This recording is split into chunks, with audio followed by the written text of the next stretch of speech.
Pinagpala si Daniel. Pinagkalooban siya ng kapahayagan ng Panginoong Diyos. Kaya sa verse 18, nagkaroon na ng examination, tapos na ang training,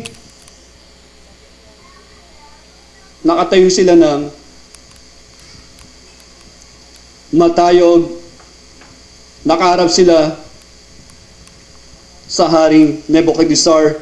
When the 3-year training period ordered by the king was completed, the chief official brought lahat ng mga young men to King Nebuchadnezzar. Verse 19, the king talked with each of them, and none of them impressed him as much as Daniel, Hananiah, Mishael, and Azariah. So they were appointed to his regular staff of advisor.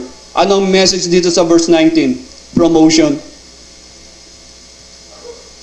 Ang Diyos ang nagpa-promote sa atin. Doon pa lamang sa stage ng training, eto na. Eto na ang oras. Ito ng araw para maipakita nila Daniel kung sino ang Diyos na kumikilos sa kanilang buhay. In all matters, verse 20, requiring wisdom and balanced judgment, the king found the advice of these young men to be 10 times better than all of the magicians and enchanters in his entire kingdom. Nagkaroon dito ng comparison. 10 times better. Comparative na rito. 10 times better sila Daniel at yung kanyang mga kaibigan. At sa verse 21, single out muli si Daniel. Daniel remained there until the first year of King Cyrus' reign. Pinagpala si Daniel sa karunungan maging sa buhay. Hanggang sa pagbalik ng exile, buhay pa rin si Daniel. Principle.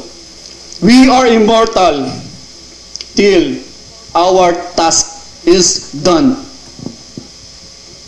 Repeat, we are immortal till our task is done.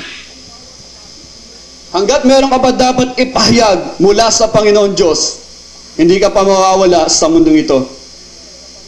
Hanggat kinakilang representatibo ka pa ng Diyos sa mundong ito, hindi ka pa kukunin ng Panginoon Diyos.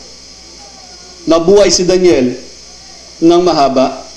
Though hindi ko sinabi namamatay na maaga na tao ng Diyos ay wala sa kalooban ng Diyos. Napakarami niyan sa church history.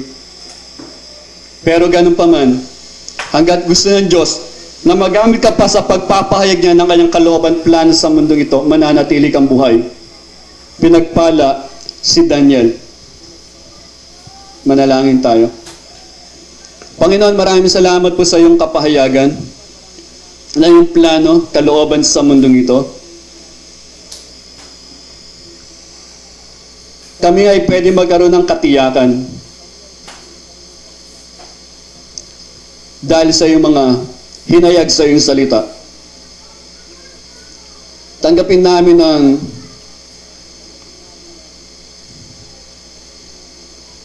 pag-uutos mo sa amin bilang isang pribilehiyo, ang pangaral na iyong salita, isang marangal na kalooban mula sa iyo na hindi dapat ipagpalit sa amang bagay.